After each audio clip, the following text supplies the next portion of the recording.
Hello friends, एक बार फिर आपको बहुत बहुत स्वागत है आपके अपने यूट्यूब चैनल डीएलएड बाला में। और दोस्तों, यूपी डीएलएड के सेकेंड सेमेस्टर की पीवाई की सीरीज को एक कदम और आगे बढ़ाती हूँ आज हम आपके लिए यहाँ पर लेकर हाजिर हैं 2023 के अंग्रेजी के इस प्रश्न पत्र को, जो कि आपका 25 अंक का ये पेपर होता है, यानी कि 25 नंबर का रहता है।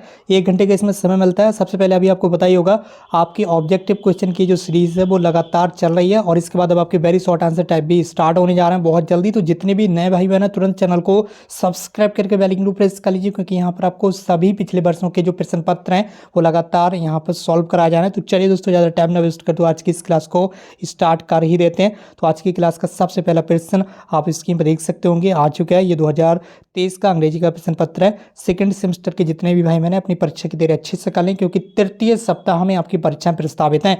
डॉक्टर बैस्ट का जो नया मेथड था, ठीक है, अंग्रेजी पढ़ाने की जो नई पद्धति थी, वो किस पद्धति की सीमाओं को दूर करती है, ठीक है, ये यहाँ पर पूछा गया। तो ग्रामर कम ट्रांसलेशन मेथड की पद्धति को, या फिर सब्स्टिट्यूशन मेथड को, या फिर डायरेक्ट मेथड, या फिर सिचुएशनल मेथड को। तो इस सवाल का आपका जो राइट आंसर हो जाएगा वो हो जाएगा ऑप्शन सी, ठीक है भैया। राइट आंसर आपका हो जाएगा डायरेक्ट मेथड, ठीक है, डायरेक्ट मेथड। इसके बाद आपका अगला प्रश्न आपके सामने स्क्रीन पर आने जा रहा है। आप सभी भाई बहन चैनल को सब्सक्राइब कर लें और इस क्लास को शेयर भी कर दें अपने फ्रेंड्स के साथ, ताकि और भी भाई बहन यहाँ पर जुड़ सकें।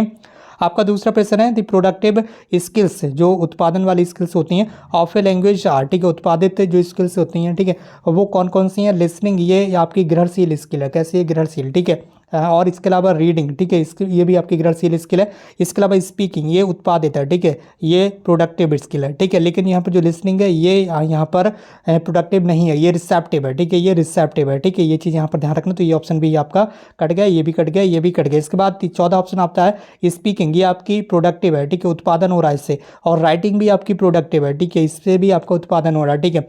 इसके अलावा बात करें रिसेप्टिव स्किल्स के बारे में, तो इस सवाल का सबसे पहले राइट आंसर आप समझ लीजिए। इस सवाल का राइट आंसर हो जाएगा आपका ऑप्शन डी, ठीक है। इस सवाल का आपका राइट आंसर हो जाएगा ऑप्शन डी। स्पीकिंग एंड जो राइटिंग है, ये दोनों कैसी हैं, ये प्रोडक्टिव स्किल्स हैं। अगर बात करें रिसेप्टिव स्किल्स के बारे में, तो रिसेप्टिव स्किल्स में आपका आ जाएगा लिसनिंग, ठीक है, ये रिसेप्टिव स्किल्स में आ जाएगा। और यहाँ पर रीडिंग, ठीक है, लिसनिंग, ठीक है, और रीडिंग, ये दोनों क्या हो जाएंगे, ये रिसेप्टिव स्किल्स में। परीक्षाओं में कोई सा भी प्रश्न पूछा जा सकता है आपसे रिसेप्टिव स्किल्स के बारे में पूछा जा सकता है, और यहाँ पर प्रोडक्टिव स्किल्स के बारे में भी पूछा जा सकता है। तो ये आपको पहले से तैयारी करके रखना है कि कौन सी रिसेप्टिव स्किल्स हैं और कौन सी यहाँ पर प्रोडक्टिव स्किल्स हैं। तो ये मैंने आपको बता दिया। प्रोडक्टिव स्किल्स आपकी ये हो गई, स्पीकिंग एंड राइटिंग, आपको ध्यान रखना है। अगर रिसेप्टिव स्किल्स के बारे में बात करें तो ये हो जाएंगी आपकी लिसनिंग एंड रीडिंग, ठीक है। लिसनिंग एंड रीडिंग ये कैसी, ये रिसेप्टिव स्किल्स हैं, ठीक। इसी के साथ बढ़ रहे हैं अपने अपने अगले प्रश्न की ओर। जितने भी नए भाई मैंने बताने की आवश्यकता है नहीं आपको, तुरंत चैनल को सब्सक्राइब करके जुड़ जाएं। अगला प्रश्न आपके सामने स्क्रीन पर है, प्रश्न संख्या आपका 3 आ चुका है। फोनेटिक्स क्या है? Phonetics is the science of, ठीक है, क्या है, साउंड्स है, कंसोनेंट्स है, प्रोनाउंसिएशंस है, या फिर राइटिंग है, ठीक है। तो इस सवाल का आपका राइट आंसर हो जाएगा साउंड्स, ध्वनि, ठीक है। फोनेटिक्स क्या है? Phonetics is the science of sounds. Phonetics is the science of sound, ये विज्ञान है किसका? ध्वनियों का विज्ञान है। फोनेटिक्स क्या है? ध्वनियों का विज्ञान है। तो इस सवाल का राइट आंसर आपका हो जाएगा ऑप्शन ए। क्या हो जाएगा? Option A. ये इंपॉर्टेंट क्वेश्चन है, इसे आप इंपॉर्टेंट लगा लें। और इससे पहले जो आपका यहाँ पर प्रोडक्टिव और रिसेप्टिव स्किल्स वाला क्वेश्चन है, वो भी वेरी वेरी इंपॉर्टेंट है, वो भी परीक्षा में पूछा जा सकता है। बाद में अलग से बताने की आप सबको आवश्यकता है नहीं। इसी बात पर वीडियो को शेयर कर दीजिए अपने फ्रेंड्स के साथ। और अगला क्वेश्चन आपके सामने स्क्रीन पर है, प्रश्न संख्या 4 में आपसे पूछा जा रहा है कि चूज द करेक्ट आर्टिकल, ठीक है। यहाँ पर फिल इन द ब्लैंक्स दिया हुआ है और करेक्ट आर्टिकल यहाँ पर आपसे पूछा जा रहा है। He has been teaching for, यहाँ पर क्या आएगा ये आपको बताना है। द अवर आएगा, ए अवर आएगा, एन अवर आ गया, एन ऑफ द अबव, इनमें से कोई सा नहीं आएगा। तो आपको देख सकते हो कि यहाँ पर आप देख सकते हो कि एच, ठीक है, ये जो वर्ड है ये एच से स्टार्ट, यानी कि कॉन्स्टोनेंट से स्टार्ट हो रहा है। लेकिन यहाँ पर इसका जो उच्चारण है, उच्चारण के यहाँ पर जो हो रहा है वो यहाँ पर वॉवल से हो रहा है, ठीक है।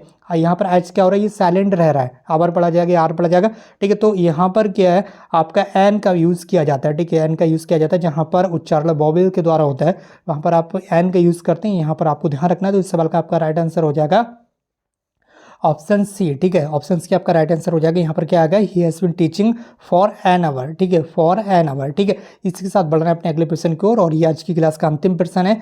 तो इसके साथ ही आप देख लीजिए 5वां प्रश्न है। इसमें क्या पूछा जा रहा है, choose the correct spelled word. ये प्रश्न भी रिपीट हुआ है, ये प्रश्न रिपीट हुआ है। आपने पिछली अगर क्लासेस देखी होंगी तो पिछली परीक्षाओं में भी ये क्वेश्चन आया है। तो यही चीज़ तो आपको बताई जा रही है कि क्वेश्चन बार बार रिपीट हो रहे हैं परीक्षाओं में। तो आप अच्छे से तैयारी कर लीजिए PVQ की, ताकि कोई भी क्वेश्चन आपसे मिस ना हो पाए। इसमें करेक्ट स्पेलिंग वाला वर्ड आप बता दीजिए। जो ग्रामर है वो सही ग्रामर कौन सा लिखा हुआ है, ठीक है। करेक्ट स्पेलिंग कौन सी ग्रामर की है, ठीक, ग्रामर किस तरह से लिखा जाता है, करेक्ट स्पेलिंग कौन सी है। तो इस सवाल का आपका राइट आंसर हो जाएगा या ऑप्शन बी, ठीक है। ऑप्शन बी आपका बिल्कुल राइट आंसर हो जाएगा। इसी के साथ आज की इस क्लास को यहीं पर समाप्त करते हैं और चैनल को सब्सक्राइब करके आप हमसे जरूर जुड़ जाए ताकि इसी तरह की जो लगातार क्लासेस है वो लगातार आपको मिलती रहें। दोस्तों आज की इस क्लास को यहीं पर समाप्त करते हैं। हमसे जुड़ने के लिए बहुत बहुत धन्यवाद। Thank you so much.